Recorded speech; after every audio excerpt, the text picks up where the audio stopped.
Greetings in the name of the Most High Yahuwah and His Son Yahusha to the 12 tribes that are scattered abroad. I am Brother Hiram, and in this video I am going to bring to you part 1 of the series which I have entitled Matthew 19:9 Exposed. What did Yahusha really say? And so in this part we're going to talk about the textual variant. So what is a textual variant? The Brit Hadashah New Covenant Writings, aka the New Testament, was compiled from thousands of Greek manuscripts, many of whom agreed with one another with minor variations such as different spellings, punctuations, etc. Where one manuscript differs from a standard text concerning what a particular verse or passage says, whether minor or major, it is called a textual variant. For example, John chapter 7 verse 53 through chapter 8 verse 11, which contains the account of the woman caught in adultery. It is said that this account does not appear in the earliest manuscripts. Furthermore, does not appear in any manuscripts until at least 100 years after John, Yochanan, was said to have been written. So, the standard text that this would deviate from would be the majority text and Textus Receptus, from which we get the King James. But the earliest manuscripts, even though they're not in the majority, even though they're in the minority, but they are the earliest ones, they do not contain this account. If this assessment is accurate, then what that means is the original quote-unquote Gospel of John did not have this account in it. And so, once again, even though the majority of manuscripts have this account in it, that if the earliest manuscripts do not have this account in it, then it's more than likely that this account was added and was not in the original.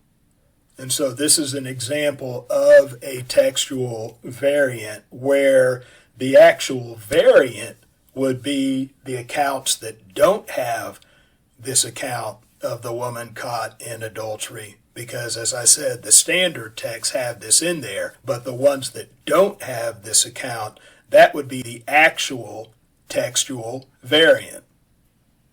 The textual variant of Matthew 19:9. The Codex Vaticanus is said to be the earliest Greek Bible available today, which is dated to the early 4th century. Now, a codex is basically a book, because in ancient times they wrote on scrolls and they would write on one side. But a codex was a book where they would write on both sides of each page. And so that's what's meant by Codex Vaticanus. So it's said to be the earliest Greek Bible available today. Now, I say Bible because it contains all the books of the Bible we know of today, except for a few. And it's dated to the early 4th century. In the Codex Vaticanus, Matthew 19:9 does not read like it does in our current Bibles. So in our current Bibles, I'm going to take this from the King James, it says, "And I say unto you, whosoever shall put away his wife, except it be for fornication, and shall marry another, committeth adultery. And whoso marrieth her which is put away doth commit adultery." So here's what the Codex Vaticanus does say. Now, this is a image, this is a copy of the Greek text that it came from. And we see the Greek letters in the red. In a literal translation of the Greek letters in the red, it says, "The man that might loose from his wife except for the reason of sexual immorality makes her to be adulterated, and the man marrying the woman that has been loosed from commits adultery." And so a better English translation would be, The man that puts away his wife causes her to commit adultery, except for the case when she is guilty of sexual sin or already committing adultery. He is not the cause, and the man marrying the divorced woman commits adultery. So that's different than what we're seeing here in the King James. Because here, and I highlight, and shall marry another committeth adultery. That's not in the Codex Vaticanus reading, which is said to be the earliest Greek Bible available today from which we get our Bible translations. So it does not say, and shall marry another, but it actually reads like a verse that we should already be familiar with. Matthew 5:32. But I say unto you that whosoever shall put away his wife, saving for the cause of fornication, causeth her to commit adultery. And whosoever shall marry her that is divorced committeth adultery. So, if the Codex Vaticanus variant of Matthew 19:9 is accurate, then it would serve as a repeat of Matthew 5:32. That would mean that Yahusha taught the same thing, same exact thing in Matthew 19:9 as he did earlier in Matthew 5:32. Now, this variant is not just in the Codex Vaticanus, but it also appears in Papyrus 25, which is dated to the late 4th century, late 300s AD, as well as other later manuscripts.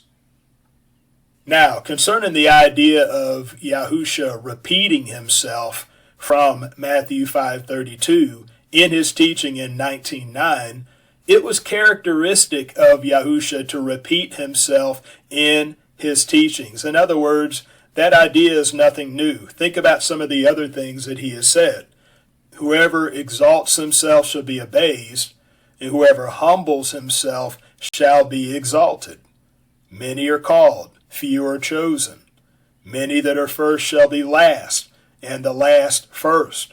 These are statements that he has made on more than one occasion. And so, knowing that repetition is the mother of learning, and knowing that Yahusha was the ultimate teacher, this was characteristic of his teachings. Now, Matthew 19:9 in our current Bibles, and then Matthew 19:9 in the Codex Vaticanus, which reads like Matthew 5:32 in our current Bibles. Just looking at these two verses side by side, or one on top of another on this screen here, all right, we have to come to terms with the fact that these are two different statements. Both cannot be the actual statement that Yahusha made. It must be one or the other. We must make a decision as to what we believe. So, brothers and sisters, you cannot sit on the fence on this issue. You cannot. You cannot say that, well, because you are not in that situation yourself, you're not in a divorce remarriage situation yourself, that it doesn't matter. Because if you are a believer in Yah and in his son Yahusha, and if you are in fellowship with other believers, then some way, somehow, this issue is going to touch you if it hasn't already. So you heard in my testimony how it touched me, even though I myself am not in a divorce remarriage situation. That there have been friends of mine, there have been brothers and sisters that were divorced and remarried, and I blessed them. I supported them. I went to their weddings. I put my signature on as a witness. I put my signature as a witness on marriage certificates. I mean, I was partaker. I was partaker with adulterers and adulteresses. I was partaker of other men's sins. So that's what I'm talking about. That if you are supportive of an adulterous marriage, then that makes you a partaker. And so that's why I'm saying that you can't just sit on the fence. You can't just pretend like you're never going to be affected by this issue, because you are if you haven't been already. And so we must make a decision as to what we believe. Which of these two statements did Yahusha make? And so I'll go further later on into the difference it really makes as to which one of these he said, because this is serious, brothers and sisters. This is life or death. This is heaven or hell, because millions of people are hanging their hat on Matthew 19:9, believing that it justifies them in divorce and remarriage, or believing that it justifies their friends, their loved ones in divorce and remarriage. And if they are wrong, if they are hanging their hat on a statement that Yahusha never even made, then that's serious. A lot of people will end up hanging their hat on a statement that Yahusha never even made and end up dying in their sins, dying in adultery, and partakers with adulterers and adulteresses. So that's how serious this thing is. This is why we must make a decision as to what we believe. Now, the Codex Sinaiticus is said to be another early Greek Bible, dated to the mid-4th century, yet not quite as old as the Codex Vaticanus. Now, this is what's generally believed, even though there are some that would contest it, even though there are some that would contest and say the Codex Sinaiticus is older, that it is generally believed that the Codex Vaticanus is a little older, but nonetheless, both of them are dated to the 4th century. In the Codex Sinaiticus, Matthew 19:9 does read like it does in our current Bibles. And I'll say it again. And I say unto you, whosoever shall put away his wife, except it be for fornication, and shall marry another, committeth adultery, and whoso marrieth her which is put away doth commit adultery. The Codex Sinaiticus also included the Shepherd of Hermas. Now, the Shepherd of Hermas, as I said in the intro, it is said to be a extra-biblical writing, but it was included in this Bible. This was an early Greek Bible. It didn't make it into our Bibles, but it made it into this Bible. Here, it was placed side by side with Matthew and the rest of the books of the Bible that were included in the Codex Sinaiticus. In the Shepherd of Hermas, which we will dive deeper into in another part of this series, it is crystal clear in its teaching against remarriage after divorce. Without exception, all of the quote-unquote pre-Nicene church fathers, the early leaders of the assembly, of the first 3 centuries that we have on record, taught against remarriage after divorce. Now, the earliest known dissenting voice that I'm aware of is a man named Ambrosiaster, and this was in the 4th century. This was in the middle to the end of the 4th century. But before him, I know of no dissenting voices, especially of the first 3 centuries. And so they all taught against remarriage after divorce.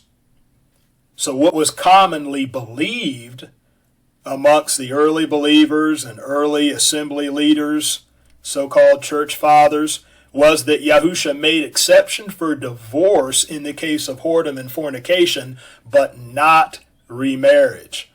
And so the reason why this is such a big deal is many people in their version of Matthew, they had the Codex Vaticanus, and so with that, it's clear there's no remarriage after divorce. But even with the Codex Sinaiticus, even those who had this version of Matthew, even those who had this interpretation of Matthew 19:9, even way back then, as I said in my testimony, it didn't move the needle when it came to the belief against remarriage after divorce. It did not cause them to believe different than those who had the Codex Vaticanus reading.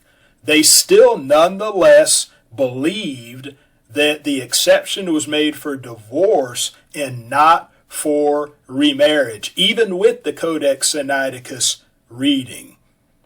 This is why, if you look back up here where I put Matthew 19:9 on your screen. Look at the words that I emphasize here.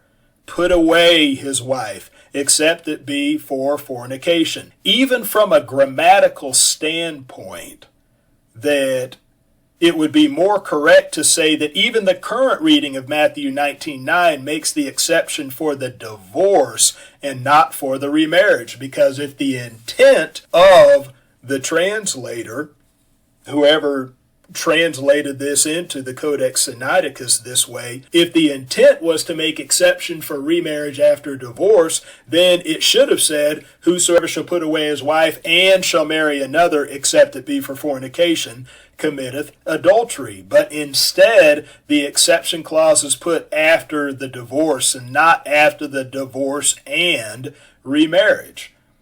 And so reading it that way, it causes it to align with the teaching of the Shepherd of Hermas. It causes it to align with the beliefs and teachings of the early believers and early assembly leaders.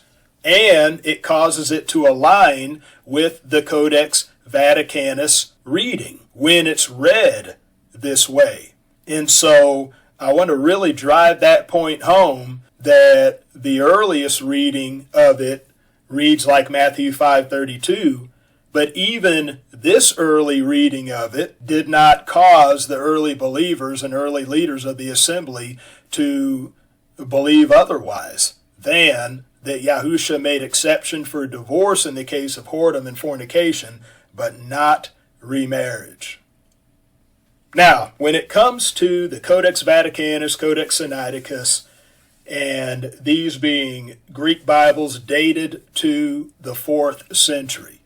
Now, this is what we're told, and in all actuality, anybody can say that. I mean, me personally, I don't know the dating methods. I don't know how to date manuscripts, or even if it's possible to do so. And so anybody can say, well, we have documentation that is dated to the 4th century, and that's why I wouldn't rest my belief based upon that claim alone, just based upon the claim that the Codex Vaticanus is the earliest known Bible and it has the variant reading of Matthew 19:9.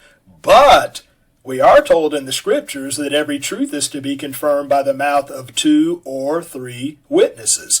And that is why I am bringing out a second witness to the variant Matthew 19:9. And that second witness is a man named Origen.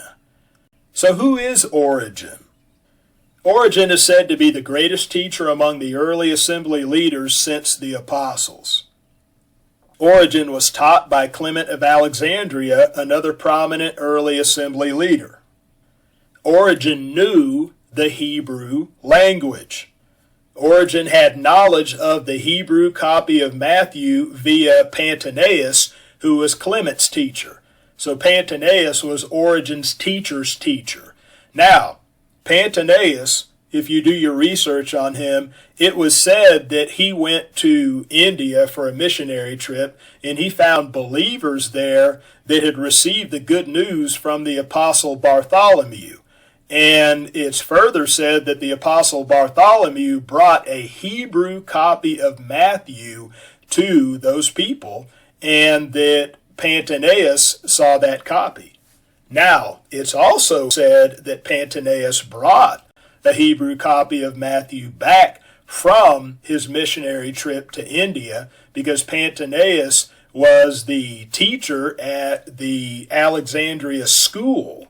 They had a school, like a biblical school there. And so it was said that he even brought a copy of Matthew back there, which is a Hebrew copy. Now, I make a big deal out of that because the Hebrew copy of Matthew, whether it was like the original or not, it would be closer to what Yahusha really said than the Greek copies that came afterwards, because we know that sometimes words can be lost in translation. And so whatever the Apostle Bartholomew brought, seeing that he was one of the 12 apostles, and seeing that the 12 apostles had to be men that walked with him, walked with Yahusha when he was on the earth, that way, whatever he gave to those people in India, we know that was the real deal. That was the genuine article. And so it is said that Pantaeus even brought a copy of that back with him to Alexandria. And Pantaeus, once again, is Origen's teacher's teacher. Now, Origen wrote a commentary of the Good News according to Matthew, which was written around 250 A.D., which would be the mid-3rd century. And what we're going to do is we're going to take a look at this commentary and see how it serves as a second witness to the variant reading of Matthew 19:9. Now, this is broken up into sections, but if you read the commentary itself, you will see that it goes chapter by chapter in Matthew. For example, if you look at the sections that come before section 16, it's dealing with what's written in Matthew 18. And so here in section 16, if you look at the highlighted part, it says, "After this it is written that there came unto him Pharisees tempting him and saying, Is it lawful for a man to wife every cause?" So we see that there are some words missing there. But if we jump to the bottom and we look at the last couple sentences, it says, "Only the Savior in response to those who tempted him laid down dogmas, for they said, Is it lawful for a man to put away his own wife for every cause?" So we see they got it right there. And then the last highlighted part, "And he answered and said, Have you not read that he who created them from the beginning made them male and female?" And so we know that this is reflective of the first few verses in Matthew 19. So when we get to section 24 of Origen's commentary, this is where he's dealing with verse 9 of Matthew 19. So let's look at the beginning. It says, "But perhaps some Jewish man of those who dare to oppose the teaching of our Savior will say that when Yahusha said, Whoever shall put away his own wife, saving for the cause of fornication, maketh her an adulteress, he also gave permission to put away a wife like as well as Moses did, who was said by him to have given laws for the hardness of heart of the people," etc. Now let's jump down to the middle. And right before the highlighted part of the middle, it says, "But from the beginning it hath not been so." Okay, we know he said this in verse 8. And so the highlighted part in the middle says, "After this, our Savior says, not at all permitting the dissolution of marriages for any other sin than fornication alone, when detected in the wife, whosoever shall put away his own wife, saving for the cause of fornication, maketh her an adulteress." And so here we see a clear transition from verse 8 to verse 9. And then down at the bottom, Origen says, "I wonder therefore why he did not say, Let no one put away his own wife, saving for the cause of fornication, but says, Whosoever shall put away his own wife, saving for the cause of fornication, maketh her an adulteress." And so 3 different times Origen quoted what was in his copy of Matthew, which may have come from the Hebrew copy that Pantaeus was said to have got his hands on. Nonetheless, what we know for sure is that whatever copy of Matthew in Matthew 19:9, this is what it said. Now, to give further proof that this is indeed Matthew 19:9, in section 25, if we jump down to the highlighted part, it says, "The disciples say to him, taking refuge in celibacy as easier and more expedient than marriage, though the latter appears to be expedient, if the case of the man is so with his wife, it is not expedient to marry." And to this the Savior said, teaching us that absolute chastity is a gift given by Yah and not merely the fruit of training, but given by Yah with prayer. All men cannot receive the saying, but they to whom it is given. So we know that these statements were made in verses 10 and 11, what we see here highlighted. And so that just gives further proof that the copy of Matthew that Origen had read the way he brought it out in Matthew 19:9, that whosoever shall put away his wife, saving for the cause of fornication, causeth her to commit adultery, maketh her an adulteress. Now, further support for the variant Matthew 19:9. No writer of the first 300 years of the assembly that has been documented speaks of an exception clause that reads like the current Matthew 19:9. Now, there is documentation of different leaders of the assembly addressing the words of Yahusha regarding divorce and remarriage, and they even address the exception clause, but they address it from the standpoint of the variant Matthew 19:9 or the current Matthew 5:32. They address it from that standpoint. We don't see them quoting the current Matthew 19:9, the except it be for fornication and shall marry another. We don't see that quoted by them. But we do see the saving for the cause of fornication maketh her an adulteress, causeth her to commit adultery. We do see that quoted multiple times by writers of the first 3 centuries. So that lends even further support to the variant Matthew 19:9, because I wouldn't call these like third and fourth witnesses, because we don't know where they pulled that statement from. You know, whether they pulled that statement from Matthew 5:32 or whether they pulled that statement from the variant Matthew 19:9. That's why I don't call those extra witnesses per se. I just say that it lends further support. But Origen's commentary on Matthew is a definite second witness, because he makes it crystal clear that he's pulling that statement from Matthew 19:9. Now, an objection that I'm sure some people will have at this point is this: but the early leaders in the assembly were Gentiles who did not stay grounded in the Hebrew roots of the belief in the Messiah. So to that I say, please understand our purpose in this video series. We are not here to validate all of the doctrinal positions of the early leaders of the assembly. We are here to search for witnesses to what the biblical text originally said, especially in Matthew 19:9. So let's not forget the $1,000,000 question. What did Yahusha really say in Matthew 19:9? So what difference does it make? Why is this even important?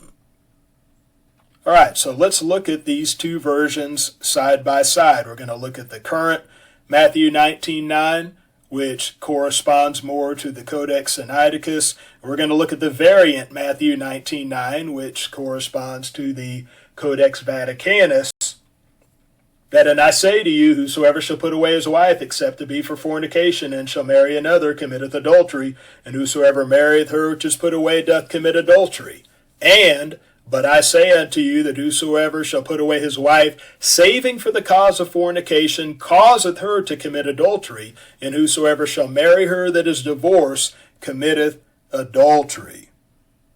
The variant Matthew 19:9, which corresponds with the current Matthew 5:32, gives an exception for the cause of the woman committing adultery. In other words, it determines who is at fault. So if the man puts away his wife for some silly reason and she goes and marries another, that man is the cause of that woman committing adultery. But if that woman was whoring in the first place, then if he puts her away for her whoring and she goes and marries another, he's not the cause of her committing adultery. So he is not at fault for divorcing that woman. That's all that this is saying in Matthew 5:32 and in the variant of Matthew 19:9. no allowance is made in the variant Matthew 19:9 for remarriage after divorce. The variant Matthew 19:9 harmonizes with the rest of what Yahusha taught on this subject. The reading of the current Matthew 19:9 does seem to make allowance for remarriage after divorce. The reading of the current Matthew 19:9 does not seem to harmonize with the rest of what Yahusha taught on this subject. So that's the difference that it makes. That's why this is such a big deal. Because if you allow for the variant Matthew 19:9, which corresponds to the current Matthew 5:32, then it solves a whole host of problems. It harmonizes with what the rest of what Yahusha taught on this subject. It harmonizes with the beliefs and teachings of the early believers and early leaders of the assembly in the first 3 centuries. We have a solid second witness to it from the 3rd century in Origen's commentary of Matthew. It aligns with what is taught in the Shepherd of Hermas. It just causes all the puzzle pieces to come together when we allow for the variant Matthew 19:9 to speak. Whereas when we allow for the current Matthew 19:9, that's where the confusion comes in. That's where the puzzle pieces don't all come together. And so, in answering our question, what did Yahusha really say? We know that Yah is not the author of confusion. And so, doesn't it make sense that what Yahusha really said would just bring all the puzzle pieces together and cause everything to harmonize? Review. A textual variant occurs when a verse or passage in a biblical manuscript is found to differ from a standard text. Most are minor, some are major. Matthew 19:9 contains a major textual variant. The oldest known Greek Bible, the Codex Vaticanus, which is dated to the 4th century, does not contain the current reading of Matthew 19:9, but rather contains a repeat of the current reading of Matthew 5:32 in Matthew 19:9. Another old known Greek Bible, the Codex Sinaiticus, which is also dated to the 4th century, does contain the current reading of Matthew 19:9, but also includes the Shepherd of Hermas, which is crystal clear in its teaching against remarriage after divorce. The current Matthew 19:9, which corresponds to the Codex Sinaiticus, was not generally interpreted to allow for remarriage after divorce. This is even way back then, when they had it, or when they are said to have had it back in the 4th century, that they did not interpret it to allow for remarriage after divorce. Origen's 3rd century commentary on the Besorah, Good News according to Matthew, serves as a second witness to the variant Matthew 19:9. I have found no second witness from the first 3 centuries to the Codex Sinaiticus or current Matthew 19:9.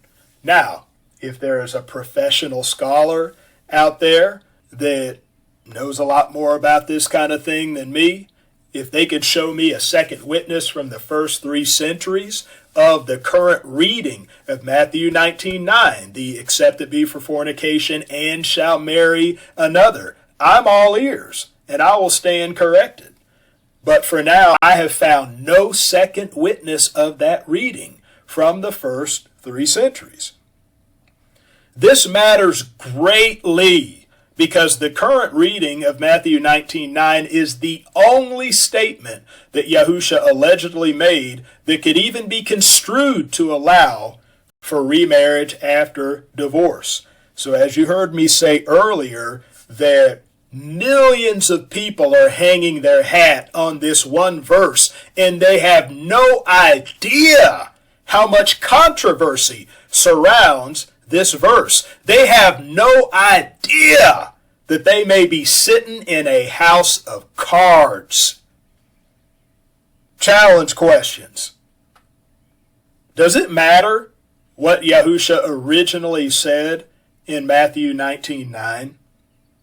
Which reading of Matthew 19:9 harmonizes best with the rest of what Yahusha taught on this subject? Mark 10:11 and 12, whosoever shall put away his wife and marry another committeth adultery against her, and the woman that puts away her husband and marries another commits adultery. And Luke 16:18, whosoever shall put away his wife and marry another commits adultery, and whosoever shall marry her who's put away from her husband commits adultery. So which of these two readings, the current Matthew 19:9, except to be for fornication and shall marry another, or the variant Matthew 19:9, saving for the cause of fornication, causeth her to commit adultery, which harmonizes best with the rest of what Yahusha taught on this subject? If the current Matthew 19:9 is what Yahusha really said, then where do we see that version quoted by biblical writers of the first 3 centuries? So in other words, where's the second witness to that? If that's what he really said, where is the second witness? Where do we see that quoted? First 3 centuries. I'm all ears.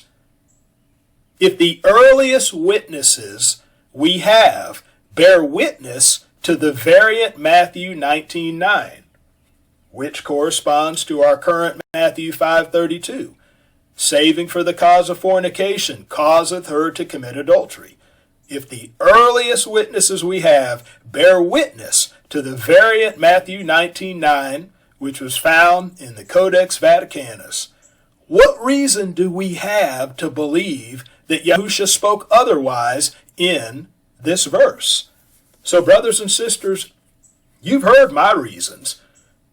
And based upon my reasons, number one, that it appears in the oldest known Bible, Greek Bible, from which we get our Bibles.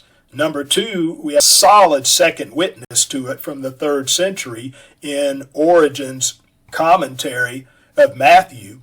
Number three, the beliefs and teachings of the early believers of the first 3 centuries is reflective of that verse, that reading of that verse. It's reflective of what's taught in the variant Matthew 19:9 and the shepherd of Hermas, which we will go into in more detail in another part of this series, that it aligns with what is taught in the shepherd of Hermas. It causes all the puzzle pieces to come together. And so the earliest witnesses we have bear witness to the variant Matthew 19:9. What reason do we have to believe that Yahusha spoke otherwise? In light of the reasons I gave to you, that he actually spoke what is in the variant Matthew 19:9, what reason do we have to believe that he spoke otherwise in this verse?